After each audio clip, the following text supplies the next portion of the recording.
tadi di gereja aku pikir, ntar perlu ngomong apa ya? Hmm, Kayak ada sesuatu yang perlu dilakukan deh sebelum Benfa pulang deh kayaknya. iya, rencana akhir bulan depan. Saya kaget hari ini sudah bulan Maret. Nah iya makanya tuh. Ternyata Februari itu pendek, Nah iya, bulan pendek. sampai 28 tuh. Iya, saya tadi Dan malam baru ditambahin saya lihat di kalender kalender. di laptop itu kan, Hmm. bulan 3. Sabar, sabar, sabar. Kenapa tiba-tiba bulan 3? Saya pikir penanggalan yang salah di laptop. Oh iya benar, Februari kan bulan pendek. Enggak, bukan penanggalan yang salah. Kita yang nggak teliti. Kita yang terlalu sibuk dengan dunia Terus sampai sibuk dengan dunia. kadang-kadang lupa hari. Sampai lupa hari. Aku juga mikir, kayak aku perlu bayar uang kos deh. Kayaknya. Ya 10 hari lagi dari sekarang. 9 hari. Kayak perlu bayar uang kos deh. Karena bapak kos lewat menendahkan, oh iya tanggalnya nggak sampai Main tanggal. kode, Bapak Kos main kode. Hah? Bapak Kos main kode saya Ya dia cuma lewat doang. lewat doang. Set. Ya, Menanda. nanti saya transfer nanti. Tenang aja. Saya transfer. Aku pikir pas di kapel tadi, ntar Benfa udah mau pulang nih. Kayaknya ada yang perlu diobrolin deh kayaknya terkait dengan tesis dia. Terus ya kan anak kan udah pergi juga dan nggak sempat kan, nggak sempat. Nana udah balik. Ya, Nana udah balik tuh. Jadi nggak Hmm. sempat untuk apa namanya ngomong ya entah itu podcast atau apapun lah Hmm. bentuknya atau entah itu kolaborasi dengan Jura tapi nggak udah nggak sempat udah keburu pulang. Kalau Zoom ya nggak menarik sih tuh. Iya, apalagi jaringan di daerah kan. Iya. Kalau babi ada makan jaringan, makan kabel optik, Kan mati mati lampu, mati listrik, mati jaringan. mati jaringan. Repot. Sepaket sepaket dengan itu ya. Rencana mau pulang kapan Ben? Akhir bulan ini mungkin. Akhirnya. Mm-mm. Karena ada rencana, ada pokoknya minggu depan itu urus semua administrasi, terus dalam minggu depan juga apply ke Musamus. Oh oke. Okay. Karena dong suruh masukkan lamaran tuh di sana. Hmm. Nah, jadi apply, habis itu pulang ada dengan teman-teman LSM Papua Mandiri namanya. Dulu Ivan kerja di situ. Apa namanya? Papua Mandiri. Oh Papua Mandiri. Oh Ivan dulu di situ. Ivan dulu di situ. Hampir 2 tahun kah kerja di situ. Nah, yang punya tuh anak-anak dari Jogja juga, anak KBM UGM. Magister KBM, tapi Oh. anak K Pernakan Paniai. Anak Papua, Pernakan Pak K gitu. Nah, dia bilang saya dan Ivan tuh buat semacam tor kegiatan pelatihan menulis, pengarsipan dan sebagainya untuk pelatihan. Nah, nanti dia tentukan setelah membaca tor itu budgetnya berapa untuk program ini.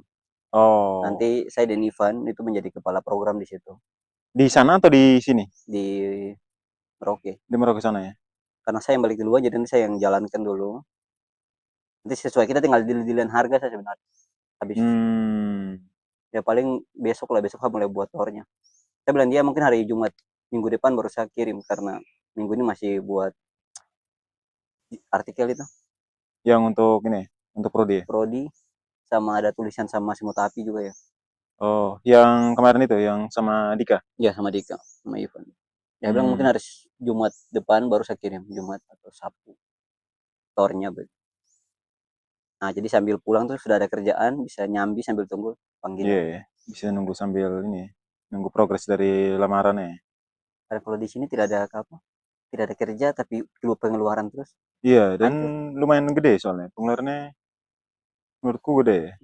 Kalau di sana walaupun belum ada kerja tapi kan ada keluarga. Iya, jadi ya pasti ya, ya lempar ubi kayu ya bisa tumbuh bisa Iya bisa lah, masih di sini bisa apa? makan ya. Semua harus uang. Di sini ya nggak semua harus uang soalnya.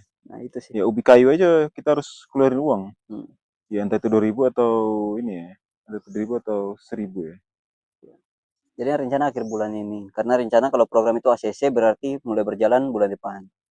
Hmm, Programnya itu mulai berjalan mulai depan. Targetnya tuh mahasiswa sama, ya tingkatannya tuh SMA sederajat sama mahasiswa untuk esai oh, sama pengarsipan. Kemarin cerita bilang mau arsip apa? Saya bilang ya arsip mereka punya kehidupan sehari-hari tuh, sebelah rumah ada apa. ya ya Nah, ya. nanti pengarsipan itu kita pakai untuk bahan penulisan. Jadi sekali jalan. Ya ya benar-benar. Metode menulis esai, Hmm, teknik pengarsipan, sama bagaimana mengolah atau menghidupi teks-teks yang atau pengetahuan yang ada dapat, dokumentasikan, iya itu ya. diolah menjadi tulisan. Ya pengetahuan lokal ya memang sekarang lagi di ini ya, di gembar-gembar untuk dihidupkan lagi ya, karena kalau nggak salah yang kemarin dari Kementerian Kebudayaan ya, kalau nggak salah mereka itu sampai apa namanya? Tapi itu cuman dikit banget ya, mereka cuma mau beli 600 buku terkait dengan entah itu pengetahuan lokal dan bahasa lokal atau apapun itu, Heeh. atau sastra lokal terkait dengan sastra lokal gitu. Cuman ya mereka menjelontorkan berapa, 600 kalau nggak salah, 600 kuotanya itu 600. Satu karya itu mereka ini dengan 20 juta kalau nggak salah. Satu karya. Ya, satu karya itu. Entah itu buku atau Hmm. karya tulis eh, terindeks internasional atau apa gitu loh. Hmm. Segitu sih kayaknya. Oh, tak pikir maksudnya kita kan wisuda di pertengahan ya, pertengahan Minggu kedua bulan ini. minggu kedua ya, Hmm. Maret ya. Tapi pikir setelah itu langsung cabut akhir ya. Yang datang siapa Ben? Nanti? Tidak ada. Paling ini perempuan, Oh, Maitua. Bukan Maitua juga sudah tidak ini lagi. Tapi dia yang nanti datang. Paling oh. sama teman-teman Ivan apa.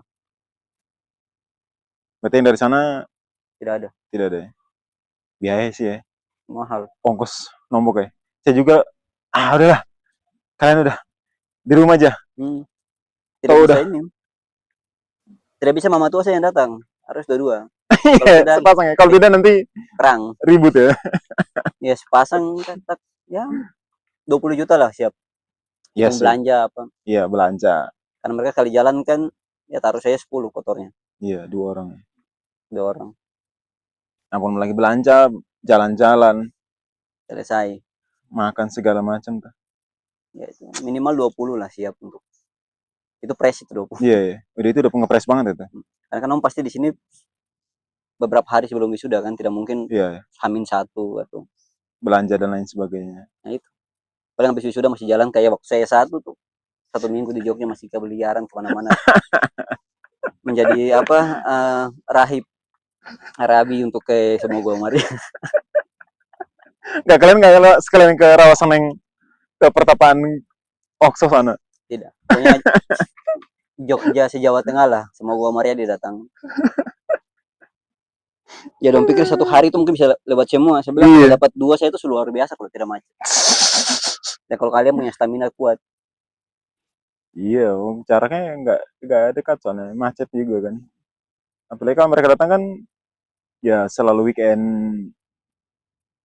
Weekend kan tempat wisata ya selalu overload ya. Dan rata-rata bulan-bulan ini nih adalah wisuda dari beberapa kampus Iya besar di benar. Jogja. Banyak banyak Semua banget. manusia ke Jogja. Banyak banget ininya. Hmm. Terus rencananya selain ngajar dan tadi untuk apa namanya bikin proposal itu ngapain lagi Ben di sana? Ah, oke, ngajar buat perpustakaan. Mungkin ada pikir jangka panjang itu mau kayak buat macam lembaga penelitian gitu. Oh, ngebangun di sana. Membangun di sana lembaga penelitian yang kemungkinan besar orang-orang di dalam itu adalah anak-anak Papua entah yang sekolah atau tidak itu dilatih untuk apa namanya uh, meneliti bersama gitu. Tapi yang Hmm. jelas ada beberapa orang yang saya perlu apa ajak begitu untuk membangun kayak fondasi Oh atau ya, membangun biar ada ininya dulu apa ya. ya metode atau sebagainya supaya bisa jalan begitu. Tapi sebagian besar itu rencana sih mau rekrut teman-teman ini Papua sendiri, anak Papua di sana sendiri. Metodenya akan sama dengan ini nggak? Pas ngebangun rumah baca. Metodenya tuh saya belum bisa ini, tapi kemungkinan besar beda karena yang rumah baca kan itu sistemnya ya kayak kelompok belajar, jadi memang benar-benar cair, benar-benar kondisional lah sesuai Hmm. anak-anak yang datang. Kalau riset kan butuh semacam paradigma yang Ya, melandasi kita menulis atau meneliti kan harus dan ada fondasinya juga iya ya. fondasi dan tentu pasti semangatnya akan sangat Iya, sangat kajian rigid budaya dan lain sebagainya begitu. kan ada. Budaya auditnya memang ya kita butuh standar ya, butuh standar supaya kan ada kualitasnya kan, kita mempertaruhkan kualitasnya kan ya. Iya. Dan kemungkinan cara kita ngecek kita menulis itu berhasil punya dampak atau enggak, ya mungkin akan menggunakan apa yang saya tulis di tesis. Jadi indikatornya tuh bukan indikator manajerial, tapi indikator yang saya tulis di tesis. Oh iya. Kayak kemarin kan Pak Nardi bilang, sapu tesis ini kan kemungkinan bisa menjadi alat indikator keberhasilan sebuah metode. Jadi metodenya iya. bukan statistik. Ya, oke, statistik mungkin ada, tapi dia lebih ke pengakuan dari luar kita yang melakukan. Nah itu sih, jadi yang jauhnya ya itu buat semacam buat lembaga penelitian, tapi itu masih ya beberapa tahun lah. Ini istilahnya kembali ini adalah bawa talas buat jalur baru.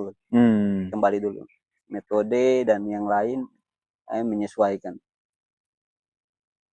tapi prinsip-prinsipnya sebagian besar yang susah tulis di tesis. Oke.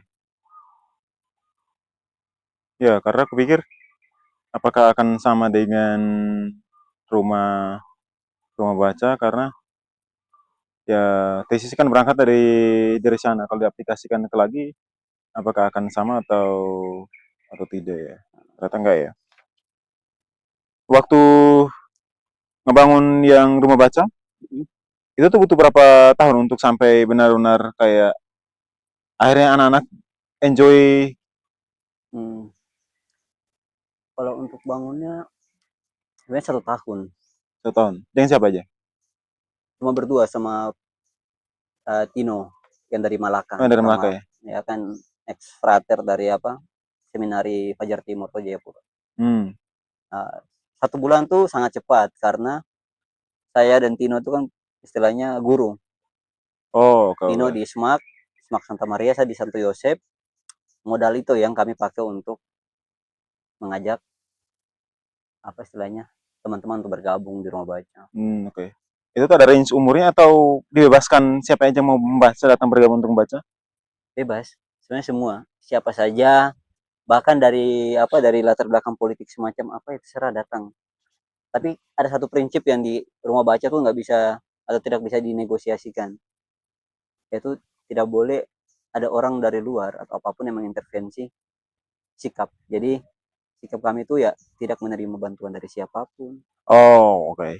Yang punya kepentingan-kepentingan tertentu itu kami sangat tolak, dan kami oke sekedar masukan untuk perbaikan rumah baca oke, tapi untuk hal yang fundamental seperti prinsip itu untuk Prinsipilnya dinegosiasikan itu tidak tidak diterima ya, semacam tidak. diterima begitu. Jadi siapa saja, bahkan tentara saja datang dandim, Hmm. ya terjadi masalah, Bayang. Ya karena prinsip kami kan waktu buat rumah baca tuh ya kami tidak mau rumah baca ini justru menjadi sebuah semacam sekolah. Jadi Oh, oke. membeda-bedakan. Oke, Ya. kamu pintar, kamu tidak, kamu sekolah elit, sekolah ini, sekolah Ya. elit dan sekolah yang tidak elit, Ada ada kelas-kelas kelas-kelas. sosialnya Jadi ya. sebenarnya siapa saja datang.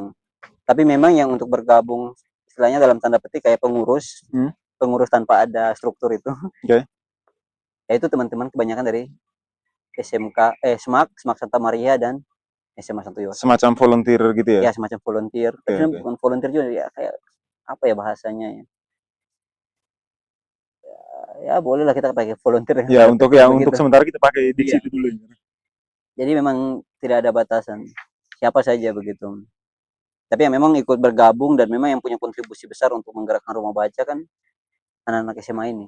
Karena kalau saya dengan Tino sendiri tidak mungkin bisa berjalan. Ya. Karena kami punya keterbatasan Keterbatasan waktu, waktu, tenaga. tenaga juga. Tapi memang 1 tahun itu juga adalah proses di mana penjajakan begitu. Jadi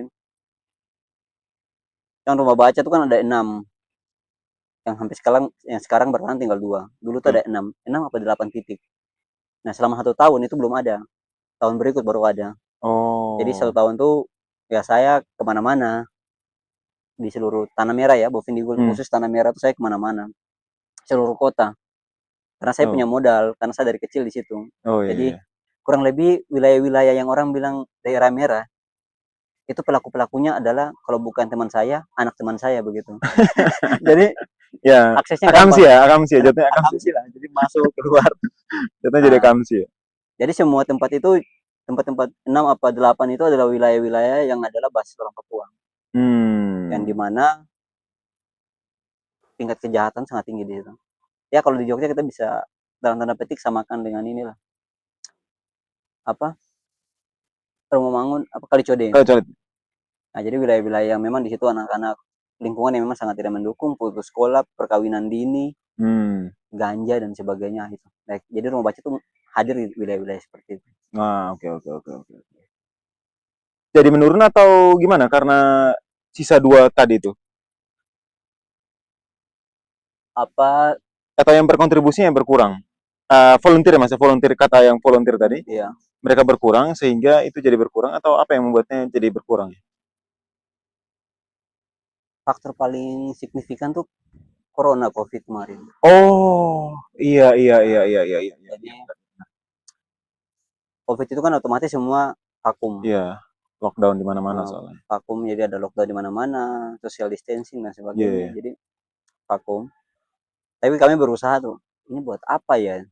Dan pada saat itu kan istilahnya kepadatan penduduk tidak sepadat di Jawa atau Ya. di kota-kota besar lain kan. Jadi ada pembatasan yang memang bisa lah mencegah begitu walaupun tidak maksimal. Jadi kami berusaha cari siasat bagaimana caranya. Jadi memang sempat vakum hampir 6 bulan apa. Jadi Oh, memang itu tidak iya bisa ya. kemana-mana kan Iya iya. awal itu. Iya Jadi iya. tidak bisa kemana-mana. Tapi setelah itu kami coba misalnya kayak buka di kampung-kampung.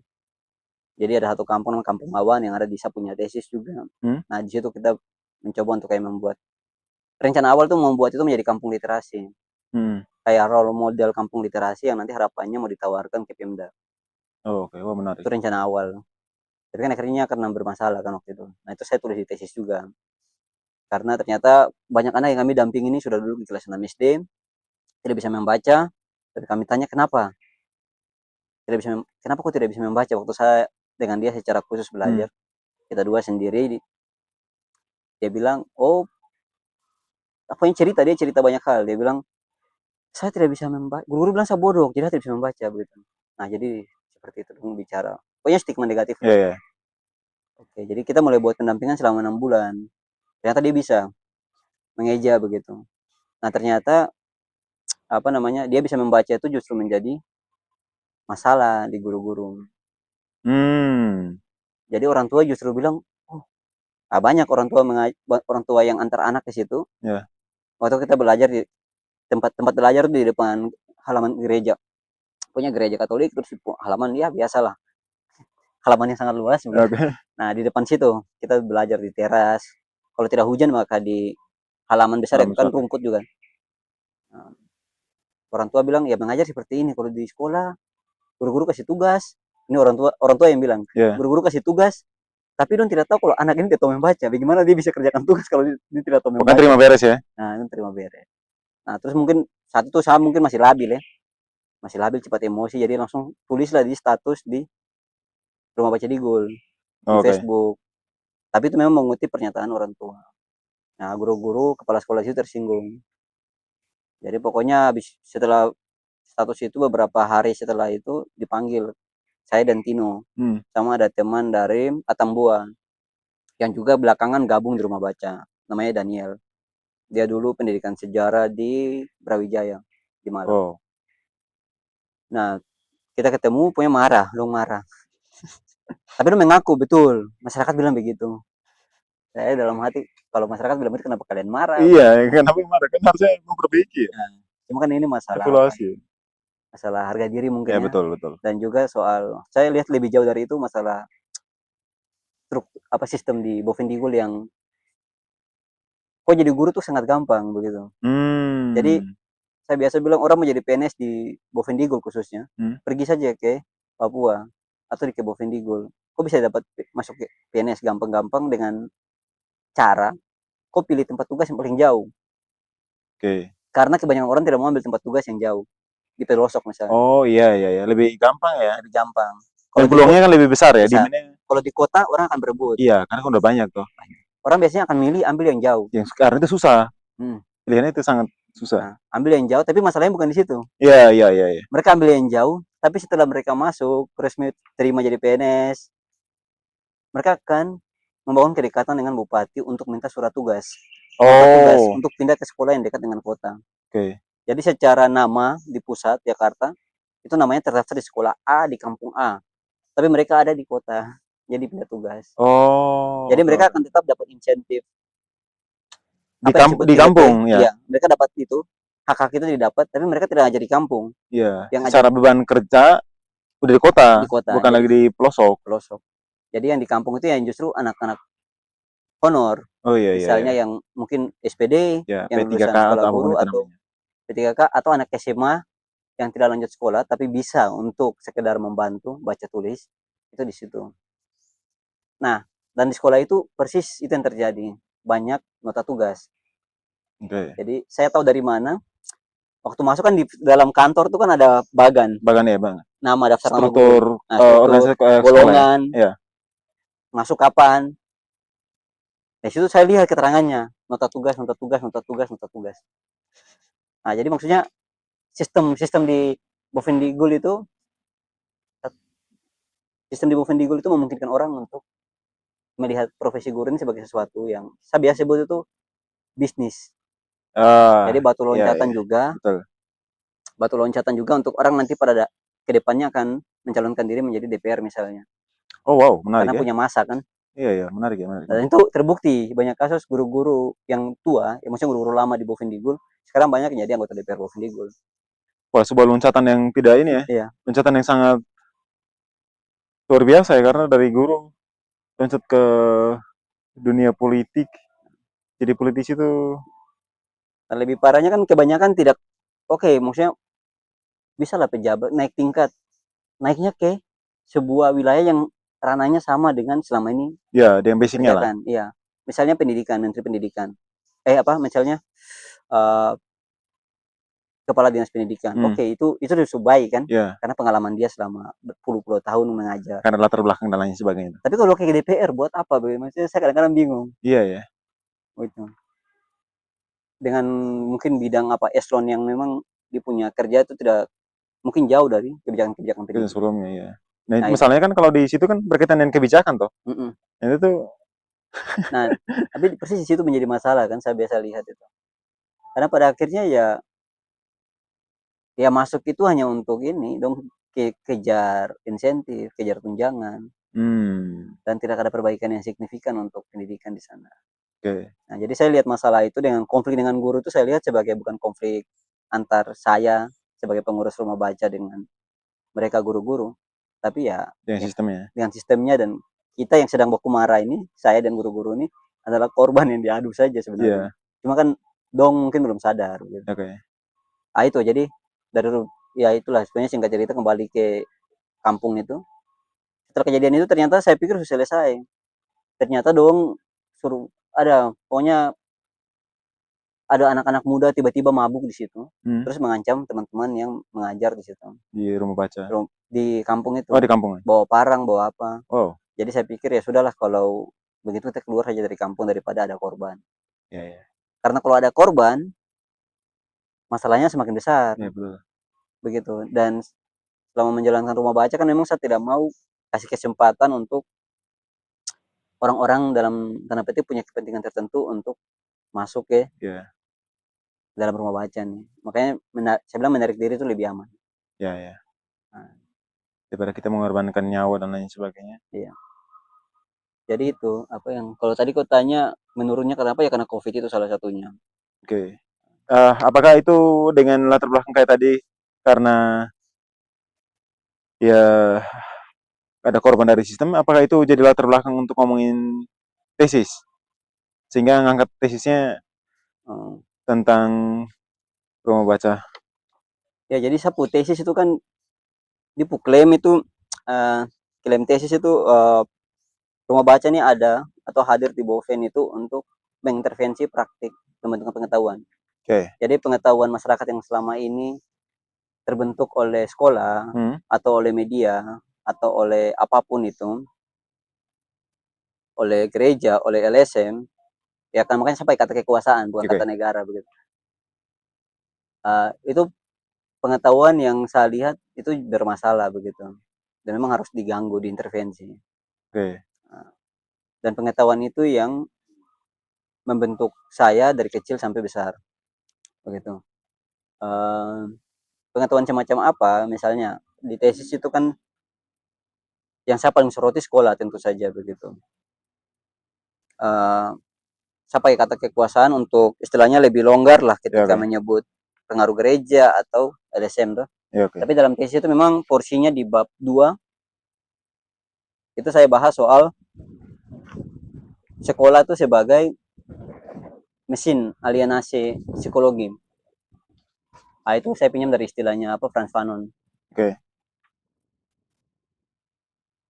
Nah, jadi apa rumah baca ini lahir ya dari satu pengalaman saya sendiri, terkhusus pengalaman rasisme ini sendiri. Hmm, Nah, saya pakai istilah rasisme intelektual. oke. Uh, rasisme intelektual itu bukan rumusan saya, itu lebih tepatnya itu saya kutip dari namanya Kathleen Absalon. Absalon, ya Absalon apa Absalon. Absalon itu lupa. Itu salah satu akademisi dari Kanada.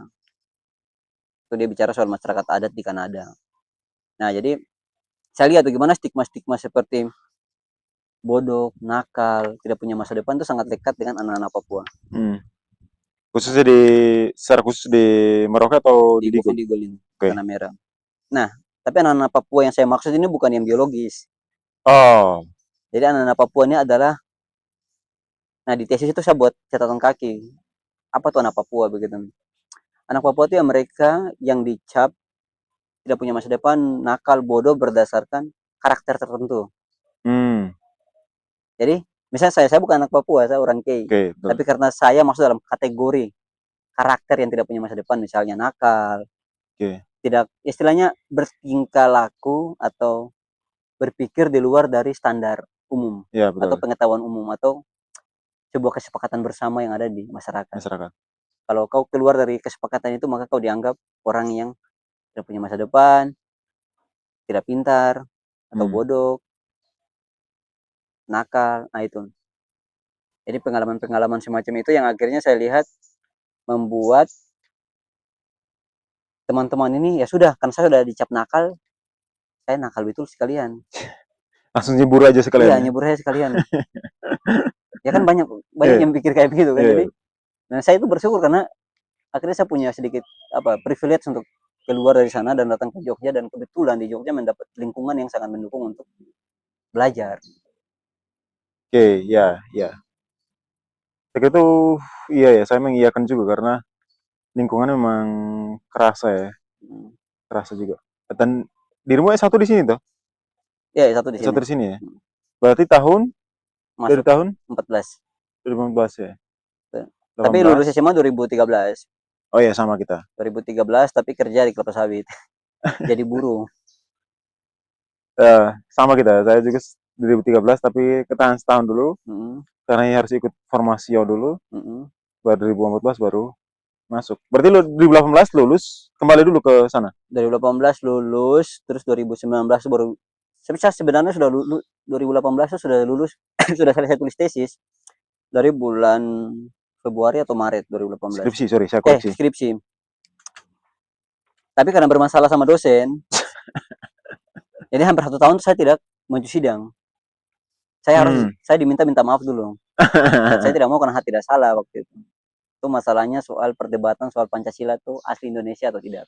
Oh, ya, ya, Nah, ya. itu saya semester 1 baru masuk gitu. Sorry, semester 2 pengantar Pancasila. Jadi saya bilang, mana ada Itu Pancasila? mata kuliah umum atau? Filsafat Pancasila. Jadi Oh, saya ikut mata kuliah itu, saya berpikir layaknya judul mata kuliah.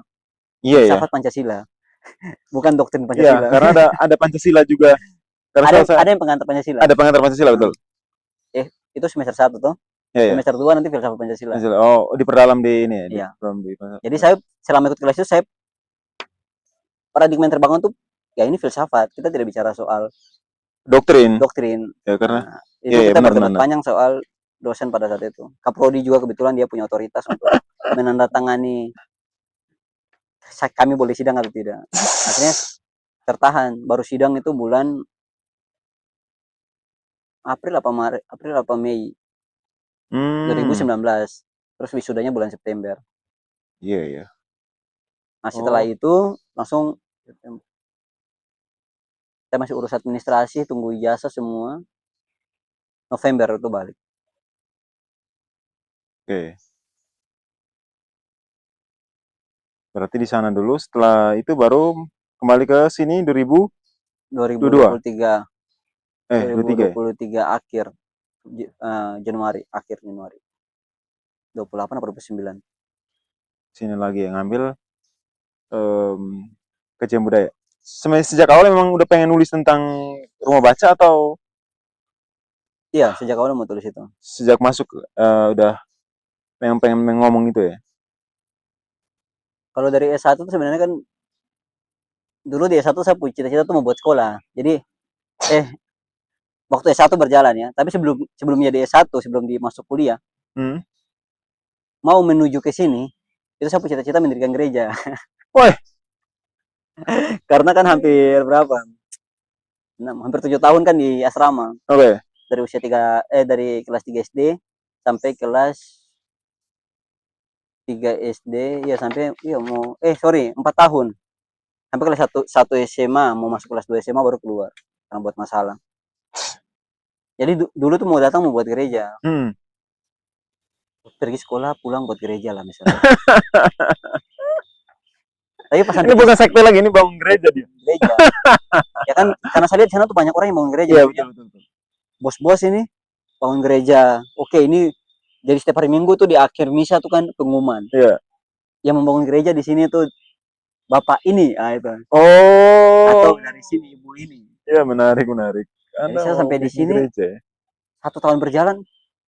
Iya, buat apa bangun gereja? Anak Papua udah bodoh setengah mati maksudnya. Tidak bisa membaca setiap hari. Bagaimana caranya? Sudah saya bilang tidak usah. Saya sampai di kesimpulan gereja banyak, tapi persis itu masalahnya saya bilang. Oh, oke. Jadi gereja di sana tuh satu gereja tuh bisa sampai tembus 1 M, ratusan juta. Tapi orang Papua secara pengetahuan biasa-biasa saja, bahkan lebih mundur. Populasinya semakin menurun. Nah, pengalaman itu dan juga waktu saya pertama masuk kan satu kelas dan saya tuh ada anak dari Papua juga, dari Yahukimo. Jadi setiap kali kita bicara itu teman-teman atau ada beberapa dosen yang ketawa. Terus saya tuh bertanya, kenapa dong tertawa? Apa mungkin kita punya cara bicara yang tidak umum? Ya. Ya sako, atau mungkin subjek predikatnya terbalik. Tertawa. Dan waktu itu saya terganggu dan marah, pukul meja waktu itu. Tapi saya tidak tahu itu rasisme atau apa. Jauh-jauh mulai perkenalan dengan kajian buku-buku kajian pasca kolonial. Oke. Wow, baru tahu ternyata masalahnya seperti itu. Jadi pengalaman itu yang akhirnya buat saya untuk pulang buat rumah baca. Saya sudah begitu. Ya. Buat rumah baca dan di situ sudah saya pikir ini harus buat sekolah sendiri, saya bilang. Tidak gereja lagi. Tidak gereja. Saya bilang buat sekolah sendiri dan salah satu yang harus dikritik paling kuat itu adalah gereja, saya bilang. Pada saat itu. Ya. Sudah akhirnya pulang buat dan memang semester 2017 itu titik balik saya untuk istilahnya sudah saya pulang buat rumah baca, terus nanti saya akan menguji apa yang saya buat ini di S2.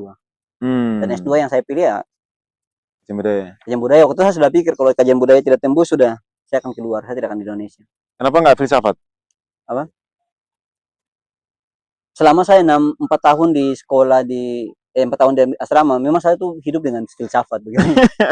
Jadi memang waktu masuk ke sini pendidikan pun memang saya sangat tertarik di bagian filsafat pendidikan. Kritis. Kenapa tidak di filsafat untuk lanjut S2 misalnya? Saya bingung itu mau pakai buat apa begitu. Nah, dari hasil pemahaman saya dari teman-teman kajian budaya pada saat itu, yang saya kenal waktu masih S1. Ini semacam masuk ke sini ya memang untuk kau belajar untuk mempraktekkan. Jadi tidak dengan teks buta. Nah, kalau filsafat kan kita berhadapan dengan teks-teks di mana kita menafsirkan pemikir, setelah itu selesai. Ya. Nah, jadi saya bilang ya sudah. Nah, itu pertimbangan. Jadi waktu itu kalau memang tidak diterima di kajian budaya Sanata Dharma IRB, saya sudah punya plan itu, palingan ke New Zealand. Kan di sana ada abang di sana ya? Oke, ada kakak di sana. Jadi dulu kuliah S2 tuh hanya lanjut di Indonesia tuh hanya di sini. Kalau tidak di sini sudah saya tidak akan lanjut di Indonesia. Pilihannya sangat di situ ya. Ini kajian budaya harus ngasih sponsor nih. Harus bayar fee nih. Kita udah promosiin kajian budaya nih. Iya, harus itu. Oke. Jadi itu memang latar belakangnya. Jadi udah dari ini ya, udah kuat dari S1 ya, untuk ngomongin tentang persoalan ini ya. Ya, ya, ya untuk apa ya istilahnya, pendidikan memang dari fokus di apa namanya, S1 tuh memang pendidikan. Memang sejarah banyak, kita Ya, belajar sejarah sangat banyak. Cuma yang fokus saya ya utama tuh di pendidikan. pendidikan ya. Jadi ngomong soal pendidikan apa, ya, Oke. Eh tesisnya berapa bab, Ben? 5. 5. Berapa lama itu? Masih ingat nggak? Sebentar. Apa? Kita ini dulu. Nama tesisnya dulu biar nanti ada teman-teman yang mau nyari di perpustakaan Sanata Dharma bisa tahu ini. Masih ingat nggak tesisnya? Oke, Judul tesisnya. ingat, ingat, ingat. Bukan joki. Itu makanya kita mau uji setelah ini joki atau tidak. Karena kalau di tempat ini kalau Anda di kajian budaya Sanata Dharma kalau Anda joki tesis Di itu ekskomunikado. iya kamu masalah besar itu. Itu malah petaka untuk Eh, bunuh diri namanya. ya, Apa judulnya, Ben? judulnya tuh Rumah Baca Digul sebagai komunitas Hmm? pendidikan transformatif untuk anak-anak di Bovendigul. Oh, oke oke Nah, oke oke. Pakai siapa? Fransier ya? ada 3 konsepnya. Jadi ada pakai komunitas sebagai judul itu kan sebenarnya kalau dipersempit lagi menjadi pengelompokan dia menjadi komunitas. Komunitas. Rumah baca kan komunitas. Jadi Oke. komunitas sebagai kurikulum itu istilahnya itu jelas berangkat dari pemikirannya Rancière. Fransier ya. Sorry, apa Deleuze. Oh Rizomatik, iya, oke oke.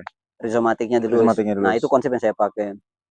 Terus transformasi sosial, istilah transformasi itu saya pakai.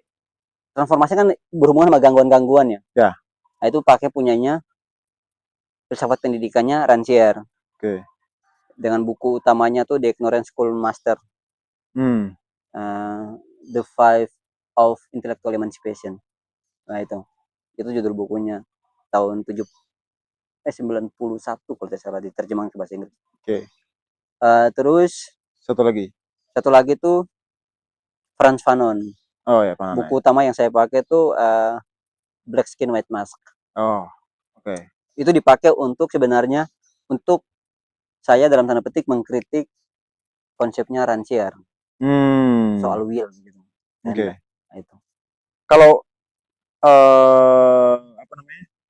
Kalau diminta untuk merumuskan sebetulnya kamu ngomong apa sih sebetulnya di tesis ini sebetulnya? Secara ya mungkin secara singkat ya. Dengan dibantu oleh 3 konsep ini, tiga orang ini. Oke, jadi kalau mau disingkatnya tuh begini. Proses belajar atau ya proses belajar masyarakat tertentu hanya bisa diputuskan oleh masyarakat tertentu itu sih. Oke. Jadi tidak ada ahli atau otoritas tertentu yang membuat atau merumuskan metode atau Hmm. kurikulum. Yang mengerti kondisi mereka ya mereka sendiri. Oke. Sebenarnya tesis itu mau bicara soal gitu. Jadi mereka sendiri dengan syarat mereka harus mengembalikan kepercayaan diri bahwa mereka berpikir. Oh, Soalnya kan oke. ini apa kepercayaan diri itu dibunuh di sekolah. Ya, ya, ya. Dianggap kamu selama kamu misalnya kalau bukan orang dari Jawa yang membuat kurikulum, orang di Bovendigul tidak mungkin bisa belajar. Oke. Jadi tesis itu sebenarnya adalah kritik atas pemahaman semacam itu. Ya, ya, karena sekolah ya punya perangkat banyak semacam ya mereka karena menganggap diri punya banyak perangkat jadi seolah-olah ya ini tuh seharusnya bisa seperti ini, idealnya adalah seperti ini, tapi kan kenyataannya kan ketika dikembalikan ke sana ya ini tidak sama. Ya. Ya. Sebenarnya ada hal lain juga, cuma saya belum terlalu yakin sih. Cuma memang dia berhubungan sama ekologi. Hmm. Jadi bagaimana pengetahuan? Karena ini bicara di wilayah masyarakat masyarakat apa lokal di situ, ya tentunya menyasar di pengetahuan lokal ya ekologi mereka begitu. Oke. Ya itu makanya Deleuze kenapa dimasukkan juga. Dimasukkan di situ ya. Karena dia sangat terkait dengan bagaimana praktik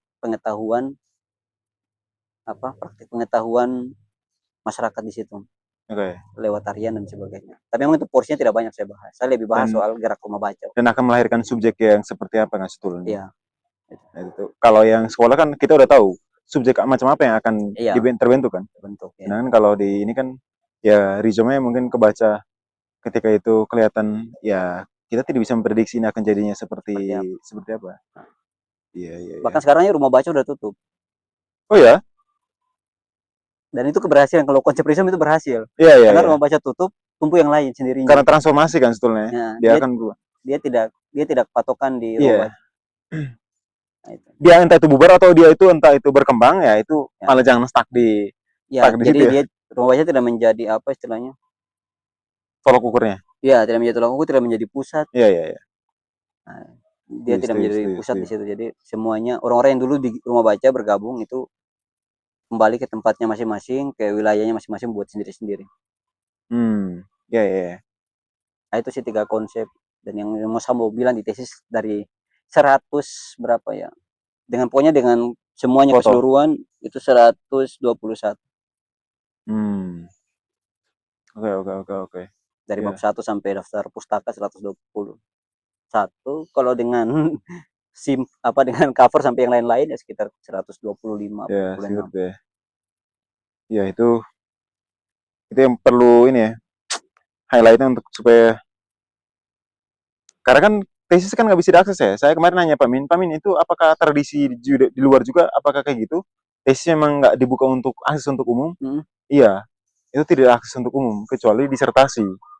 Disertasi baru bisa diakses untuk umum. Tapi apa namanya? Kalau untuk skripsi dan tesis itu memang tidak diakses untuk umum. Oh, oke. Saya pikir memang hanya di apa namanya? Hanya di kita yang terbuka. Tapi juga saya nanya itu karena saya beberapa kali akses UIN itu memang bisa akses. Tapi UIN kita suka. UIN sini. UIN suka kan? Ya, Sunan UIN suka. Kalijaga. Ya. Nah, itu tuh bisa akses, tapi kita tidak bisa kopas.